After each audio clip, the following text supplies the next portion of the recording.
Good afternoon, everyone. My name is Joseph Kirkpatrick, and we are happy to have you join us today for today's webinar entitled, What Should You Really Be Penetration Testing? And we're looking forward to talking through this important topic with you, because I think a lot of times people know that they should be doing a penetration test, but they don't know exactly what they should be testing in their test. And sometimes people need a little help, a little guidance to think through exactly what they should be testing. And we are going to talk about that today. We, as a company here at Kirkpatrick Price, have a penetration testing team of highly qualified individuals who perform these tests for our clients. We are also known as a licensed CPA firm that specializes in different audit types, such as PCI and HIPAA and ISO and SOC 1 and SOC 2, and our customers hire us in order to provide that assurance to them by performing audits and tests that strengthen information security and compliance controls. And some of the things that we do, just so you can understand where we're coming from, as an audit firm, we are an independent auditor coming in and examining your controls and issuing an audit report for you, your stakeholders, your clients, for those who may ask you to be doing a SOC 1 or SOC 2 or PCI or HIPAA. Those reports are useful for communicating your compliance and the results of your audit to them. And then when it comes to penetration testing, we are providing reports that provide you with valuable insight into how your environment responds to that testing. And the findings will be related to areas such as network layer testing, application layer testing, API, wireless, Internet of Things, code reviews, social engineering. Those are several of the types of penetration test reports that we produce for our clients. And we also offer advisory services when people want to understand what their gaps are and what kind of policies they need, and perform risk assessments in order to take a fresh look with an outsider's help on what might be going on in your environment. We invite you to connect with us.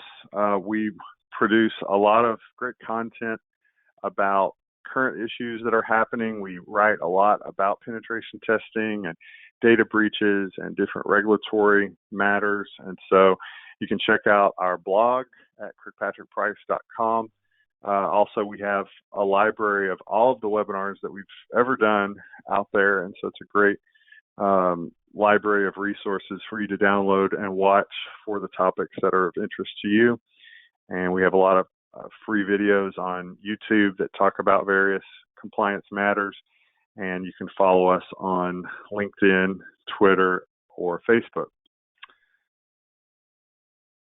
My particular role here at Kirkpatrick Price, I'm the founder and president, and I oversee our service delivery here. And I really enjoy helping organizations understand what a particular reg or legal requirement or client requirement means to you. Sometimes people are confused and they need help with what one of those particular requirements means. And I love helping people navigate through that and just understand what the practical thing is to do with that.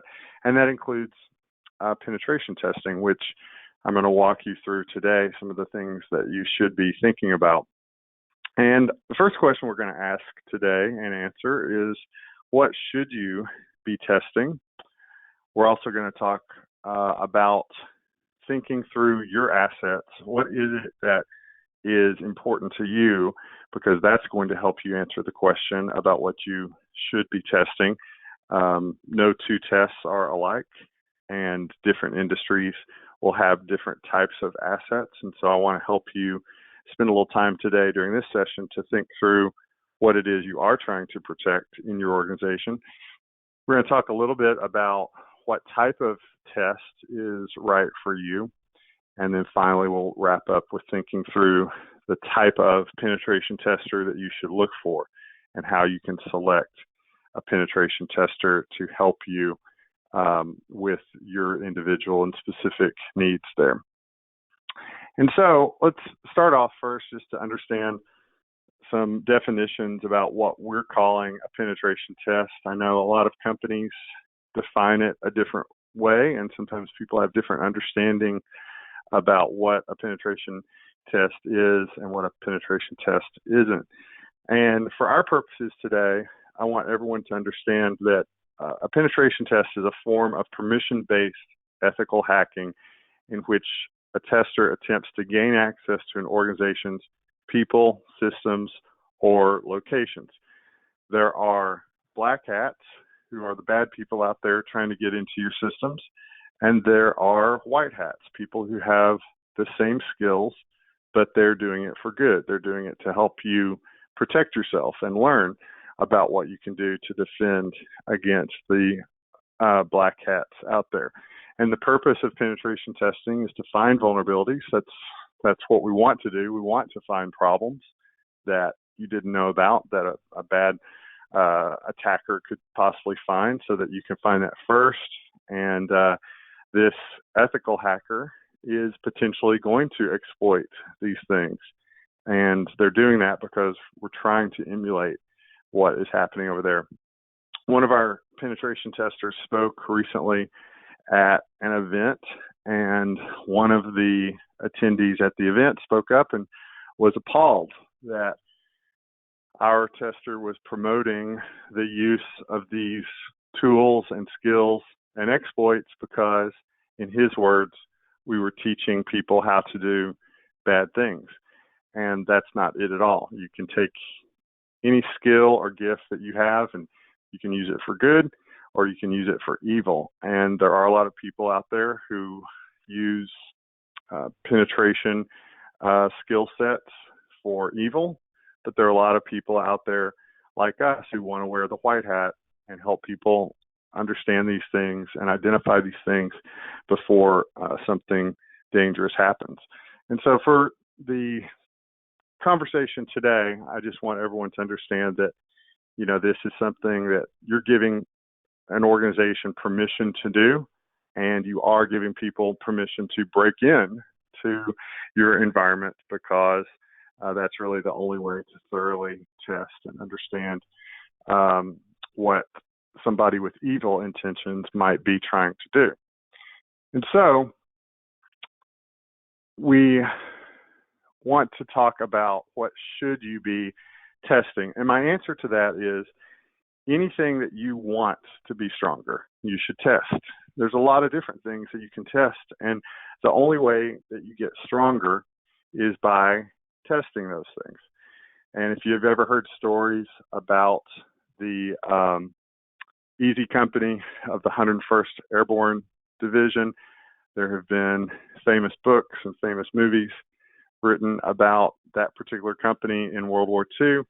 And one of the reasons that they were so effective at what they did was apparently they had a drill sergeant who tested them more than the other companies were tested. And they were put through a lot more effort and preparation before the war started, and they entered the war in Europe. And as a result, they became known as the company that was the first in to the battlefield. And so they were stronger. They were better because they had been tested more. If you've ever heard the story of David and Goliath, David volunteered to fight the giant, and he was just a shepherd, and the king said, "Here, put on my armor to go and battle the giant." And David said, "I'm not going to wear the armor because I haven't tested it." And it's very awkward to do something for the first time. You can't prepare yourself for the battle. You can't prepare yourself for something new if you haven't practiced, if you haven't tested. And so you're going to get stronger when you go through that and you try to learn how things work and get involved in new experiences. Once you go through that a few times, you're going to be more ready later than you are today. And it's all about preparation. And sometimes people will launch applications or services or new locations. And, they'll put new servers in place or firewalls in place, and they don't have a penetration test when they do that. And I would say, well, this is not ready for production. This is not ready for prime time. You're putting something out there for a hacker to access and test, and you haven't tested it yourself. So it's not ready. You haven't tested it. And so there's no reason for you to move forward. It's premature before you've tested it. Probably one of the greatest musical talents of our generation is Britney Spears, and I'm sure most people agree with me on that. And she had a song called Stronger. And in that song, she said, "Here I go on my own. I don't need nobody, better off alone. Here I go on my own now. I don't need nobody, not anybody. Here I go, here I go." Beautiful poetry in that song. I'm sure she wrote that herself. But a lot of times people say, oh, we just do all this ourselves. We've got an IT department that configures things. We've got a security person internal, and so we're just going to handle it all ourselves. And I would say, really, Brittany, is that how you're going to do this? You're just going to do it by yourself, alone. You don't need nobody. That's not a healthy way to do it. You really do have to think about somebody from the outside looking at what you're doing on the inside, because many times you have blinders on. You're not thinking like an attacker. You're making assumptions about what you have or haven't done. And so this idea of being an isolationist and just being confident in what we're doing ourselves without testing it doesn't make us stronger. It gets us validation when we hire someone from the outside to confirm what we're doing. And so what should you be testing? Anything that you want to get stronger. That's the answer to what you should be testing. Look around your organization, look at your people, your systems, your locations, and think about what is it that we want to get stronger, and let's test that, because testing will make us stronger in that way. And so I want us to start thinking about what is it in our organizations that we're trying to protect. Like I said earlier, every organization is different, and you have to think about what your assets are. You can't ask the company next to you, hey, what did you test? Who did you hire to do your penetration test? I want one exactly like them, because you might have completely different assets to consider. And so look around and decide what it is that is important to you, because we want to make that stronger. What would be the implication if those assets were compromised? Would you have a financial loss if somebody stole something or damaged something? Would you take a reputational hit from your clients or from your employees that would be hard to get back after some type of a data breach? Are there legal implications? Is there data that you're responsible for maintaining and keeping available? Would there be fines that would be levied upon you because of some type of data breach or privacy breach? When you look at these assets that you have and the implications around what would happen if they were to be compromised, that's really going to help you determine what type of penetration tests you need to do, because the higher the risk, the more budget you want to put towards your testing, and the more expertise you're going to want to hire in order to help you with that. And so answering those questions would be very important for you. And so let's think through a few examples here that I want to share with the companies that are joining us here today for the webinar. The first one is call centers. One of the more interesting tests that we were hired to perform was for a network of call centers. And what was happening at the time was that there were these malicious data brokers who were calling in to call centers, and they were pretending to be consumers who had accounts with the companies that these call centers were answering the phone for, and they were trying to get access to the information for malicious purposes. They were trying to track down government officials and get private information of board members, things that could be used for blackmailing or other type of compromise. And so the asset that the call centers were trying to protect was the data, the records that they had within their organization, because their normal purpose was to answer the phone and be very friendly to the consumer and help them get access to that information. That was, as they saw it, their role. And these black hats were exploiting that. They were calling and using social engineering type of attacks in order to get this access and then actually hurt the consumer with that. And so the call centers were concerned about this. They were concerned about losing business. They were concerned about their reputation.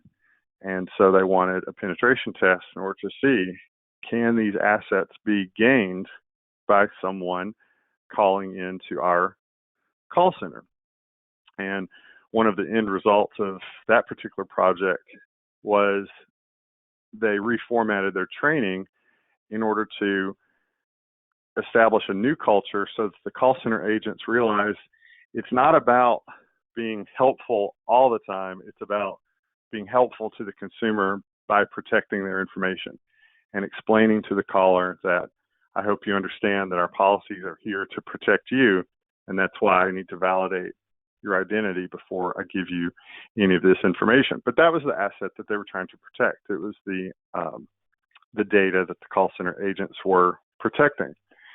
And something that's very much related to that is people. Are people your assets? And in that case of the call center, the attack was targeted to people because we weren't trying to access the data electronically or through some technological means. The attacks were very direct and crafted towards an individual records, and you had to just get the right person on the phone and have the right ploy in order to trick them into being nice or impatient or whatever to give the data. And so testing your people sometimes is very important in a penetration test, and that might be the asset that you're trying to test. I know we have a lot of people on the session today from the healthcare field, and if you've ever worked in a hospital, you probably know one of the biggest issues that a hospital is concerned about is the mother-baby unit, and they will run tests in order to determine if their procedures are working in order to keep a stranger from entering the floor and taking a child that doesn't belong to them. And so you'll hear about tests that are performed that are meant to test the people. Let's test the security guards, let's test the nurses, let's test the administrators, and let's see if someone can get through in order to take a baby. If a hospital had that happen, it would be a nightmare. It would be all over the news. It would be just one of the worst things that could happen, and it has happened before. There have been multiple cases of that occurring, and that's why hospitals see that as a risk and want to perform testing about it. I heard about a penetration testing company that was engaged to do this for a hospital, and one of the controls that they will put in place are these bracelets with RFID readers so that there are alarms, and the bracelets for the child and the mother have to match, and there are alarms that can go off if there's a certain distance between the two.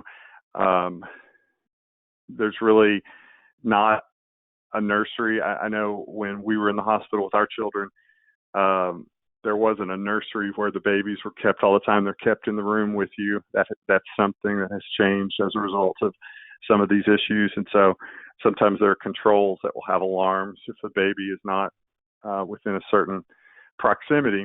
And so this tester had successfully taken the doll that had been placed as the goal. They put a fake baby in one of the rooms for the tester to see if they could get through and get it. And he got the doll, got down to the first floor, was heading towards the door, confronted by a security guard. The security guard, obviously didn't know that this was just a test, and he broke the guy's arm. And so the tester paid the price that day for doing his job. But that type of thing will happen at a hospital because they're trying to test the people. And so think about your organization and what you do.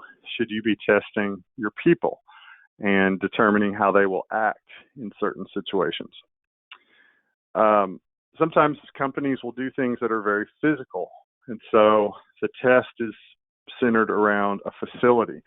And I'm thinking about a records facility, these warehouses that store boxes of paper and locked cases with media in it, backup tapes, other types of hard drives and things like that people have taken off-site in order to have it away from their facility in case there was a fire or something like that.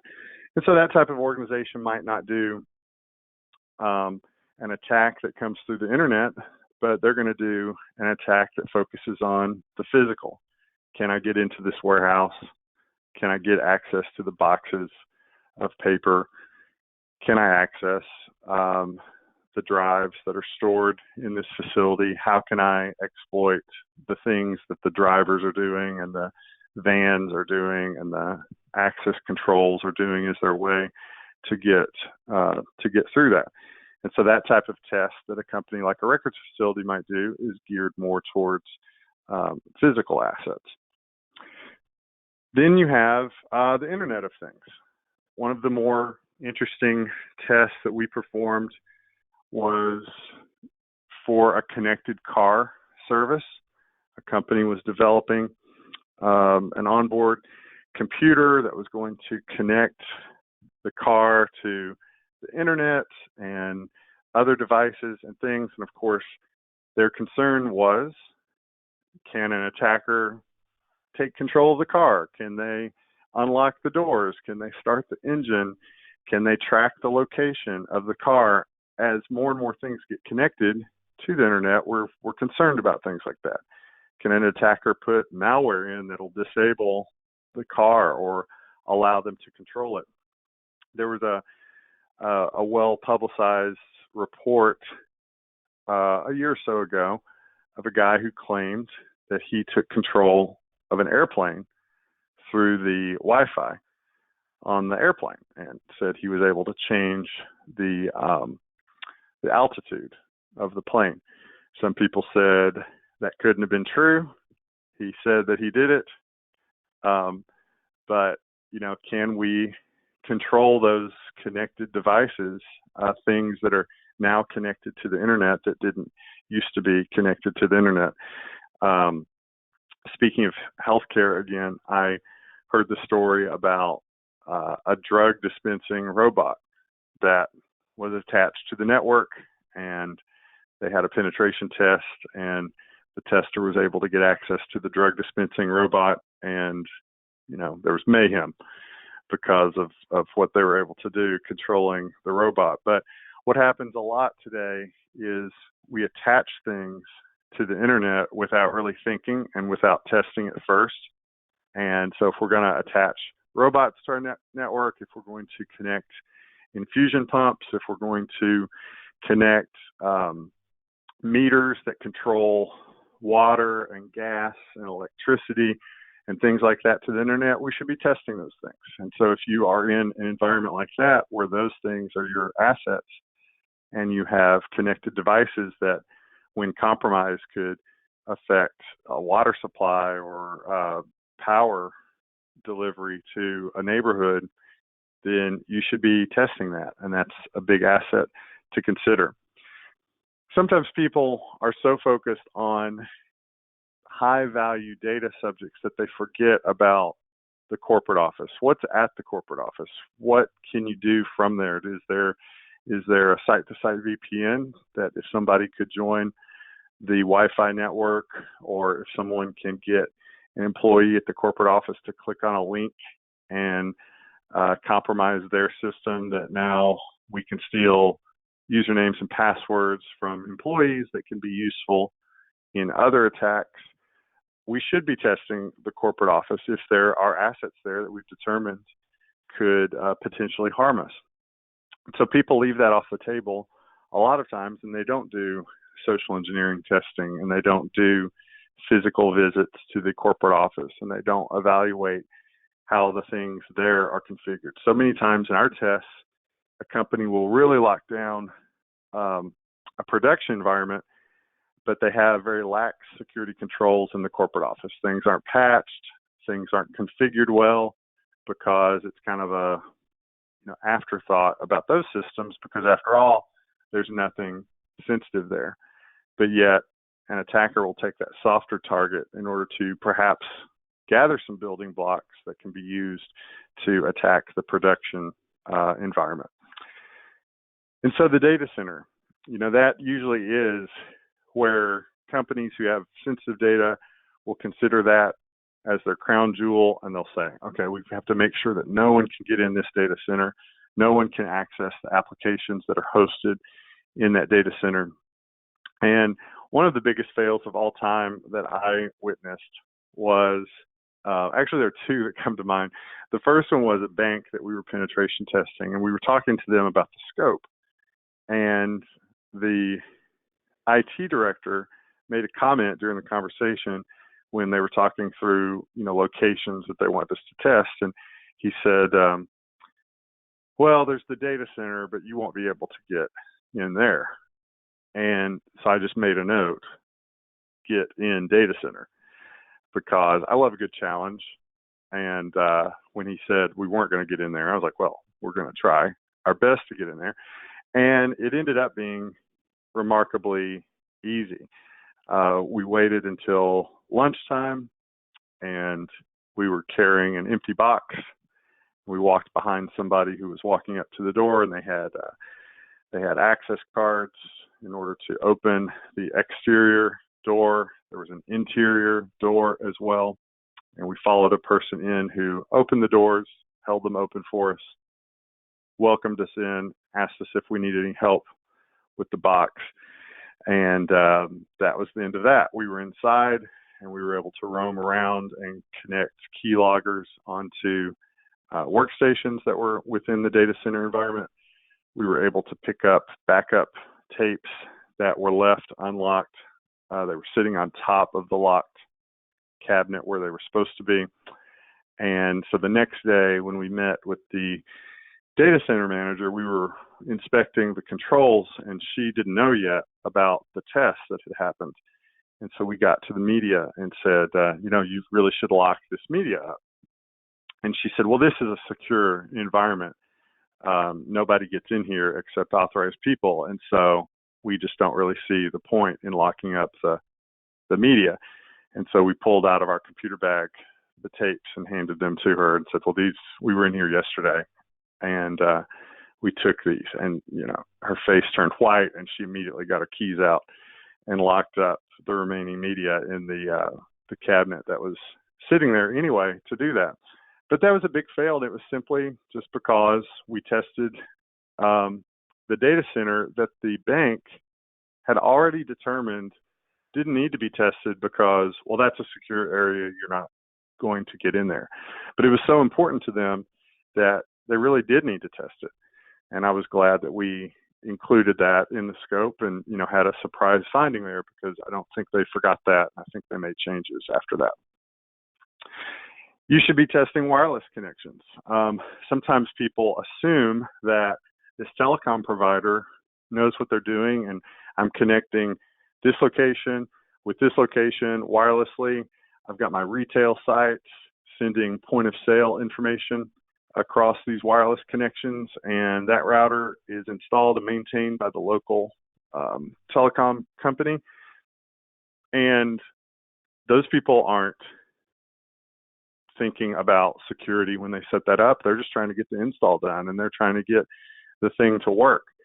And so doing some testing about that and what someone can do from the outside in order to compromise the wireless environment is something that should be considered if you are utilizing wireless in one of those ways.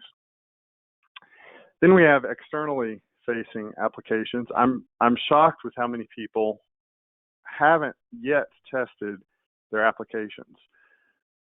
They do network layer testing, but they're not testing the applications because they're not thinking about what could happen if someone compromised the system. We had this software created by this third-party company, but it's never been tested, and we've trusted them, and we thought that they did it right, and so we don't need to test that, right? No, it's something that should be tested. Conversely, internal applications are not being tested because, well, they're internal. Why are we worried about internal? Well, what if a malicious employee is able to do something? What if an employee does introduce malware onto their system, and now you have a man-in-the-middle attack that can compromise or siphon off data that's going across the local unencrypted network and accessing the application and stealing credentials? That's something that should be tested, and we shouldn't forget that.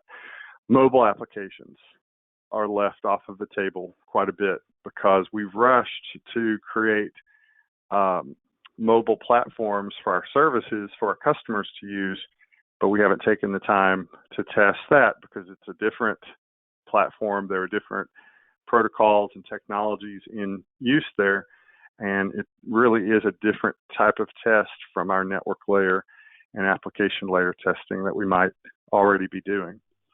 And of course, don't forget about the computers.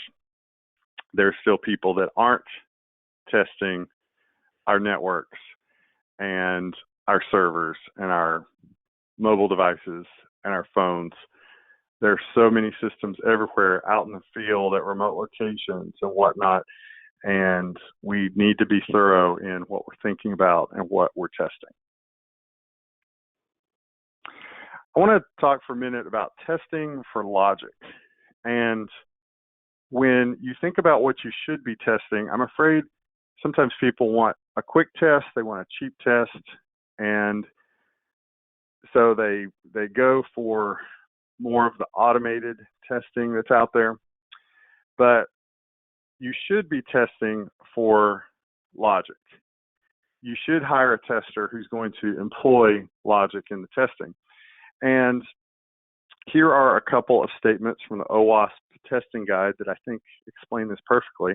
Testing for business logic flaws in a multifunctional dynamic web application requires thinking in unconventional methods. If an application's authentication mechanism is developed with the intention of performing steps 1, 2, 3 in that specific order to authenticate a user, what happens if the user goes from step 1 straight to step 3?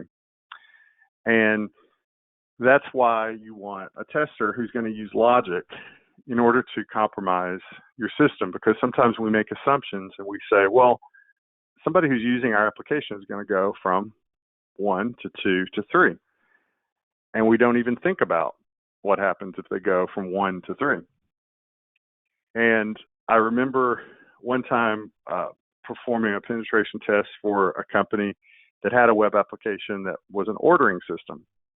And our test had revealed a flaw in the way the application was developed. And so we got together to talk with the software development team in order to fix the problem. And the manager of the developers was just like, now, what did you do in order for this to happen? I explained, and it was an unconventional method that was used. And so he said, well, if you just don't do that anymore, then we won't have to fix this problem because the problem only happens when you do that. So just don't do that anymore. And finally, the light went off for him when I backed up to explain, no, we were hired to think like an attacker, and we did this purposefully. And he was like, why? Why did you do this? There's no reason to do it. And it's like, well, we were trying to gain access to your ordering system in order to fraudulently order equipment.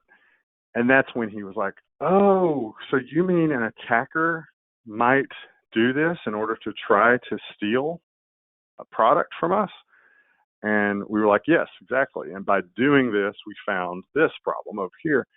And they're like, oh, okay. So then they started talking and spent about an hour talking through solutions, and they were able to come up with a way to fix the issue that had been exploited just because we were thinking unconventionally, and we were able to trick the application into doing something that it wasn't supposed to do.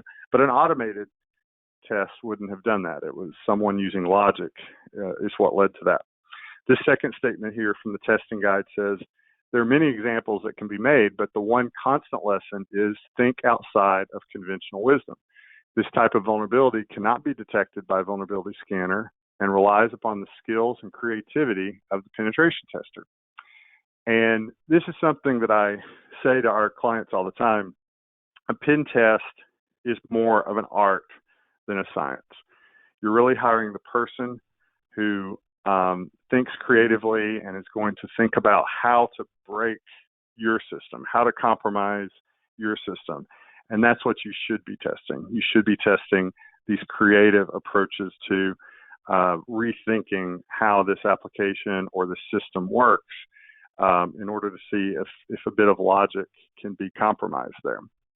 And so I want to share a few of the tests that happen in these tests where we're using business logic. The first one is data validation.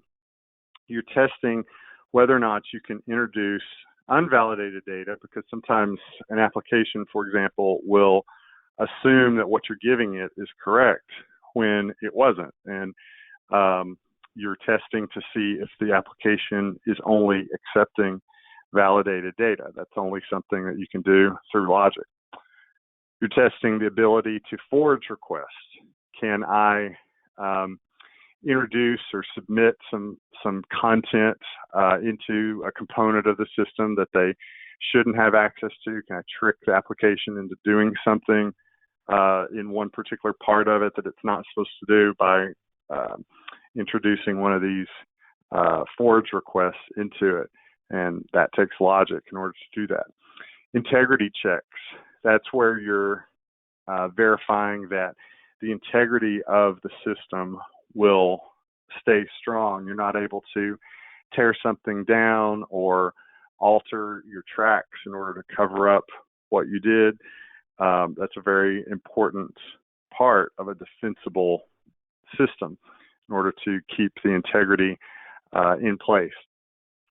You're testing for process timing. Sometimes a system is expecting a certain amount of time in order to do something, and if you're able to introduce some type of attack that's based on an expected input or output at a particular time, then sometimes you can get an application to do something that you want it to do because it's expecting that timing to take place. And so that's one of the tests that you would need to be using logic for when you do that. You can test the number of times a function can be used. Sometimes you're able to, you've probably heard about data breaches where an attacker sat there and just did, maybe an application was supposed to present one record, but then they were able to just carry on and go 2, 3, 4,000, 5,000, a million, and continue for those functions to be happening in greater numbers than they were originally intended to do. That's something that requires logic in order to test that and go through that. Testing for the circumvention of workflows. This is where we're not allowing things that can happen outside of the normal workflow. Sometimes an attacker can bypass those checks in order to, skip required steps within an organization and get into another part of the process. And you want to test to make sure that the application understands what that logic is and that it's only going to allow what is proper. You can test your defenses against application misuse. This is where we're verifying that the application doesn't allow users to manipulate the application in an unintended manner, which really many of these things fall under that heading. We sometimes in our tests will introduce an unexpected file type. Can I upload an exe file to this application so that it can run and do something for me within the application? And so if your application doesn't need that, then don't allow that that file type to be introduced. And then finally, malicious files, putting in some type of malware into the system. If you have the proper controls in place, you'll identify those things and you won't allow them to be accepted by the system. But these are all things in the OWASP testing guide version 4 that you should consider when you are designing your tests. And this is something that I find that people aren't testing for, and they should.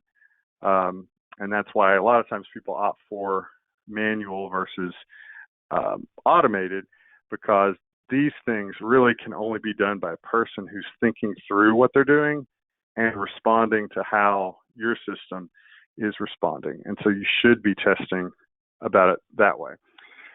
I want to say a word about vulnerability scans versus penetration testing. I see reports all the time from people who say, well, we had a penetration test, and they give me a report, and it's really just a vulnerability scan. And vulnerability scans are necessary. They are useful.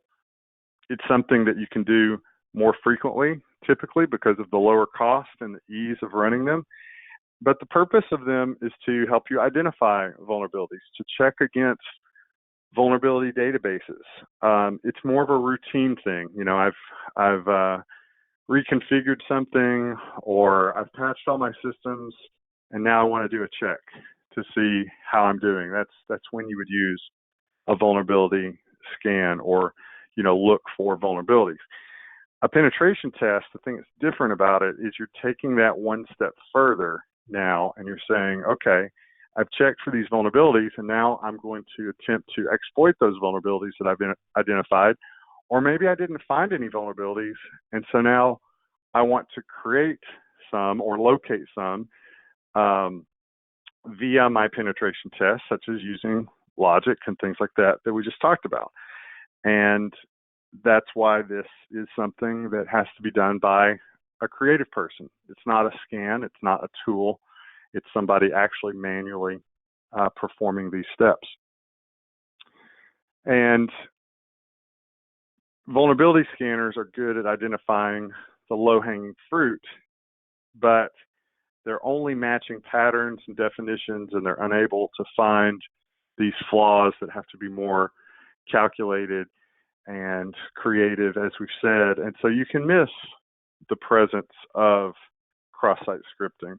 Many times a vulnerability scanner will say that you have it when you don't, and it's a false positive that has to be checked manually anyway, because that's really the only way to be sure. Same thing with blind SQL injection and cross-site forgery requests.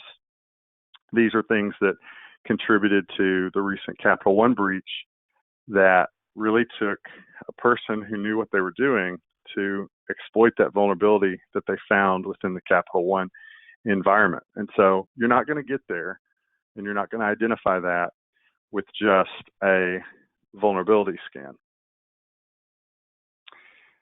And so with all of these things being discussed about what you should be testing, I want us to think for our last few minutes together here about who should be doing this testing. And people will hire us to do a pen test, and they only look at the proposal. They only look at the price. They look at the timeline. They look at the scope, perhaps. But one of the things I think people need to do is, who am I hiring? It's so important to understand the difference between this person who's going to do my test and this other person who is going to do my test. That's really what should be evaluated, because if you have understood the importance of selecting what assets you need to test, then you need to evaluate if the pen tester you're hiring is qualified to do that. And so one thing that has to be asked when you're looking for a pen tester is, who are they and where are they from? A lot of companies will sell penetration testing services and then they outsource that to people in another country. And sometimes people don't know that. They don't know that their tester is sitting halfway across the world producing the service at a lower rate that's being marked up by the one who sold the service. A lot of times I find a vulnerability assessment type of report and someone is surprised that they didn't get the value that they wanted, and I'll look at the tester, and maybe the report, first of all, doesn't even talk about who the tester was. They don't talk about their experience and credentials. That's usually a sign that it was an automated test and that the person really doesn't have any certifications or credentials. You should look for someone who holds some of the industry standard certifications. We've put up here the OSCP from Offensive Security and the GPN and GWAP from SANS. Those are 3 examples of certifications that require lab work. You have to demonstrate your skill in order to earn the certification, and it really is something that indicates someone took the time and demonstrated their knowledge and their experience in order to earn the certification. I think interviewing your pen tester is very important. People will hire someone to do pen testing against an application, but the pen tester has never written code, has never worked with applications before, and so are they the best suited to test an application? They might be better suited for doing a network layer test, or maybe you're hiring someone who is good at network pen testing, but you're wanting to test the entrance into a facility, and that's not necessarily the same skill set. And so interviewing in order to find the right person to test what it is that you're looking for, I think is really, really critical. When I hire a pen tester, one of my top issues, I would say it's the number one issue for me, is hiring someone with a thirst for knowledge. And the reason you want to do that is because this is changing so rapidly, and there are new findings every day.